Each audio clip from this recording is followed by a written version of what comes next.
Za 9 horami a 9 řekami leží kraj líbezny jak z reklamy. Tam pravdě pšenka nekvete, člověk zde vyvinul se z prasete. Oděni v sametové rubáše, zloději loví zbytky guláše. Z plastových talířků kartou ze zlata a přitom prospěvují poupata.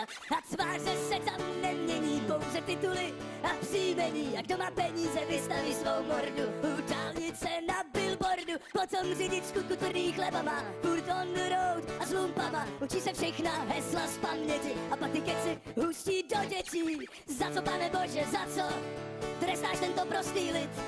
Za co, pane Bože, za co nechal z nás se napálit? Za co, pane Bože, za co za 4 roky v prdeli? Za co, pane Bože, za co? Omluv mě, že jsem tak směli.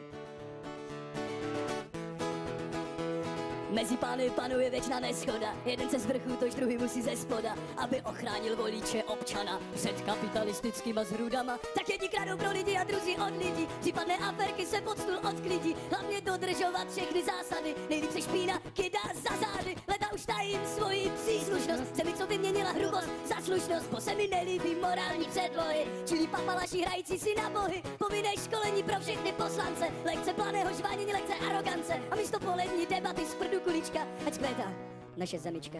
Za co, pane Bože, za co trestáš tento prostý lid? Za co, pane Bože, za co nechal z nás se napálit? Za co, pane Bože, za co za 4 roky v prdeli? Za co, pane Bože, za co chceš, abychom trpěli?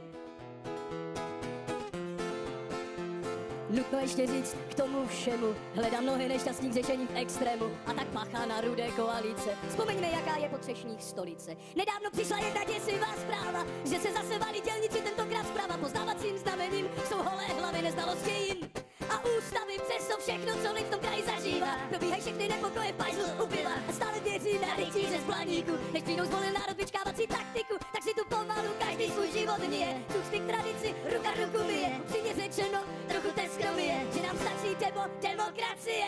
Za co, pane Bože, za co trestáš tento prostý lid? Za co, pane Bože, za co nechal z nás se napálit?